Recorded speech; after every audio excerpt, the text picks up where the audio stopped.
Bom dia, galerinha, tudo bem com vocês? Galera, aqui é o professor Thiago, tá bom? E a gente vai dar continuidade às nossas aulas sobre esse resuminho, né? Sobre esses primeiros conteúdos que nós vimos agora no 8º ano lá no colégio, tá bom? Semana passada eu mandei pra vocês, aliás, antes de mais nada, uma questão importante. Vocês estão vendo que eu tô aqui aparecendo em miniatura aqui em cima, né? Apresentando aqui no meio dessa lousa para dar aula para vocês. E eu estou de fone de ouvido.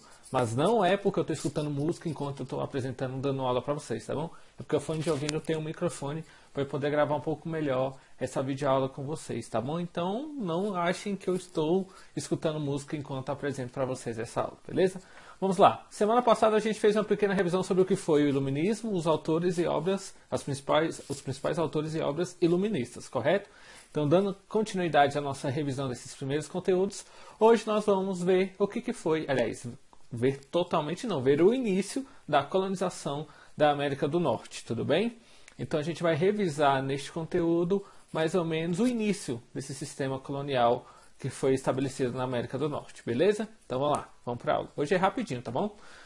Vamos lá. A gente viu que na América, nas 13 colônias norte-americanas, um tipo de colonização foi aplicada, né? Diferenciada, vamos dizer assim. Nós dizemos que na América do Norte se deu a utilização da colonização por povoamento, né? Exploração por povoamento, ou seja, né, as companhias, as 13 colônias norte-americanas que foram estabelecidas na América do Norte, tiveram como objetivo primeiro constituir povoados, né, povos, bairros, tribos lá, para construir novas colônias, novos territórios para serem habitados na América do Norte. Esse tipo de colonização, onde você vai para abrigar, para morar, se chama povoamento. Ou seja, você mora, constitui uma nova civilização, uma nova cidade, e daí vai surgindo, evoluindo socialmente, correto?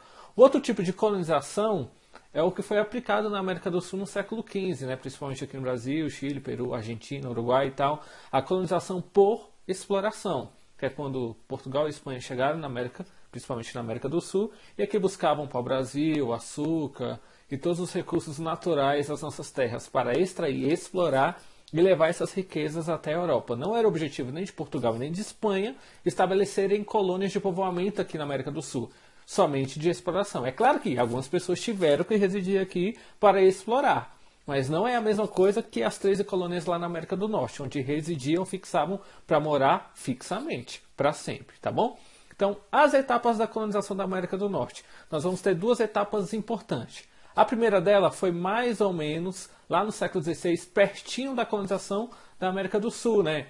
Quando no reinado de Elizabeth I, ela vai começar a colonizar a América do Norte. Ficou sabendo que Portugal e Espanha buscaram riquezas, encontraram alguns territórios e conquistaram algum dinheiro aqui na América do Sul, vai ter um pouquinho de inveja e vai mandar alguns comerciantes, algumas pessoas buscarem território na América do Norte. O primeiro, é o nome que está até assinalado aí no nosso texto, é Sir Riley, não sei se fala bem assim, tá bom? Onde ele vai fundar um pequeno povoado na costa leste da América, o qual vai ficar batizado como Virgínia. E a gente vai ver que Virgínia é uma das 13 colônias norte-americanas, tá bom?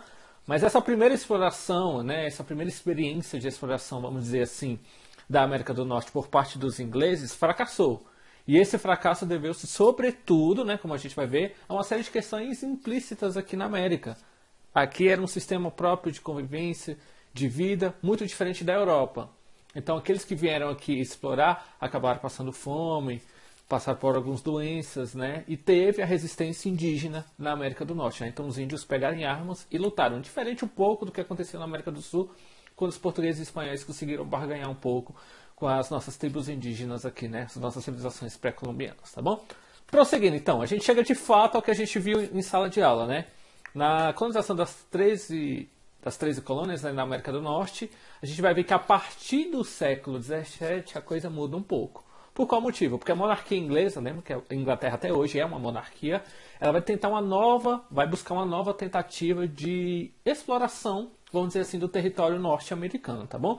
Então, nesse sentido, algumas pessoas vão ser influenciadas, vamos dizer assim, para vir buscarem a colonização da América do Norte. Antes de mais nada, duas grandes companhias de comércio tiveram essa tarefa inicial de colonização da América do Norte, ou seja, com a ideia do rei de fazer uma nova tentativa de colonização, paga algum rico, algum comerciante para vir para a América tentar colonizar, e se der certo, ele lucrar com essa máquina, vamos dizer assim, de exploração aqui desse território na América do Norte, tá bom? Essas duas companhias vão trazer algumas pessoas com elas, né? A gente vai ver que para atrair essas pessoas, eles vão lançar propaganda de algumas coisas importantes, algumas coisas falsas até, aqui na América do Norte. Por exemplo, né? Eles vão oferecer terras férteis, né? Progresso, evolução, então uma vida rica, coisas que não, de início não se dava para prometer aqui na América do Norte, né? Vinham para explorar e então começar uma nova civilização a partir do zero. E quem são as pessoas que vão vir para a América do Norte, tá bom? Vamos ver, primeiramente, degradados, aventureiros, mulheres pobres, tá bom? Então a gente vai ver que vai ter diversas origens e classes sociais que vão vir, tá bom? Camponeses sem terra, que muitas vezes iam trabalhar como servos temporários. Lembra, servos temporários, por que eram temporários? Porque eles contraíam dívidas lá na Inglaterra e uma espécie de trabalho gratuito para saldar essa dívida com esses comerciantes, tá bom? E ao término deles, às vezes era até para pagar também a passagem deles da Inglaterra para a América do Norte, né? E ao término desse serviço temporário, eles começavam a construir uma própria moradia, um próprio trabalho, começar a lucrar um pouco com esse trabalho, tá bom? Vão vir também grupos religiosos protestantes, tá bom? Puritanos, batistas, presbiterianos e outros que fugiam da perseguição religiosa que estava tendo na Inglaterra, tá bom? Então, que isso é importante dizer, porque isso vai influenciar a cultura norte-americana. Não é à toa que até hoje os Estados Unidos é um país onde a cultura, vamos dizer assim, protestante é alta até os dias atuais, tá bom? É um país muito rico com essa experiência, vamos dizer, religiosa protestante, tá bom? Não é à toa que a gente vê filmes, séries, músicas, né, corais, muito ligados às coisas, às igrejas protestantes, né, dos Estados Unidos, tá bom? É importante dizer o seguinte, que a população das 13 colônias, então, norte-americanas era bastante heterogênea, ou seja, muito diferente entre si, beleza? Tô pegando a visão? Tô falando rápido, devagar, qualquer coisa, retoma o vídeo, assiste um pouquinho de novo, para a gente seguir a nossa explicação, beleza? Então vamos lá.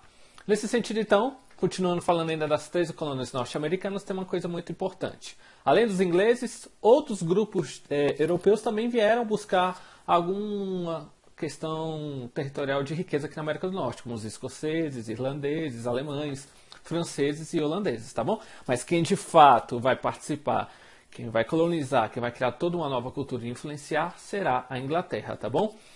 Esses grupos todos constituíram inicialmente a população das chamadas 13 colônias norte-americanas. Detalhe, a gente ainda não pode chamar de Estados Unidos da América, tá bom? Cada uma das colônias ela era independente entre si, vamos dizer assim, né? Nenhuma dependia da outra, então cada uma tinha um sistema próprio, umas leis próprias. É claro que todas elas estavam subordinadas um pouco à Inglaterra, eram ligadas de alguma forma à Inglaterra, mas entre elas havia uma certa autonomia política, vamos dizer assim, tá bom? E aí, para a gente melhor estudar as 13 colônias norte-americanas, nós dividimos elas em 3 grupos importantes, tá bom? As colônias do sul, as colônias do centro e as colônias do norte, tá bom? Como está assinalado no mapa, acompanhe aí comigo. Lá em cima, lá, marcado de laranjado, está as colônias do norte, compreendido pelas colônias de Massachusetts, New Hampshire, Rhode Island e Connecticut, né?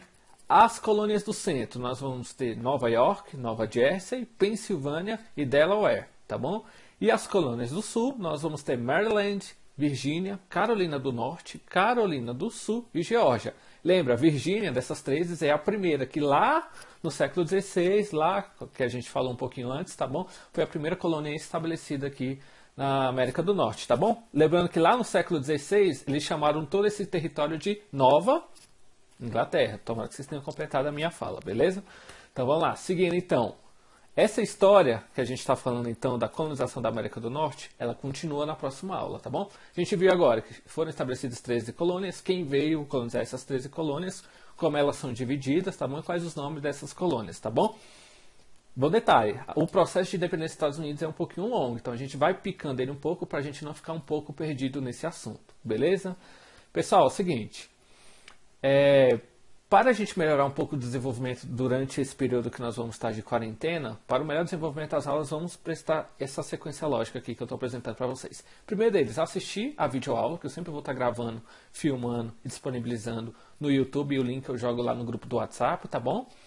Logo depois, vocês vão revisar esse conteúdo através da leitura, tanto no caderno ou na apostila, como na leitura também no notebook. E eu vou passar certinho quando for a apostila, quando for tudo, eu vou assinar lá para vocês, anotar bonitinho e mandar lá no grupo do WhatsApp, tá bom?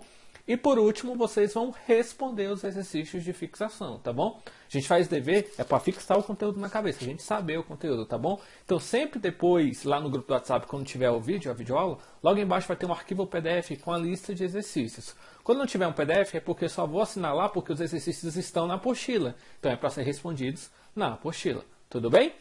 Galerinha, se ficou alguma dúvida desse primeiro vídeo, vocês podem me procurar, tá bom? Vamos dizer, procurar lá no WhatsApp, lá, né, no contato individual que todos vocês têm.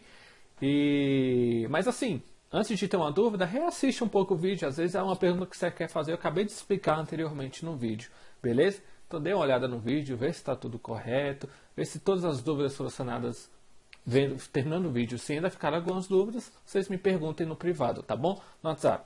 Lembre-se, os exercícios vão estar num PDF que vai estar embaixo do link desse vídeo que eu estou apresentando para vocês, tá bom? Abração, galera, fiquem com Deus e até a próxima.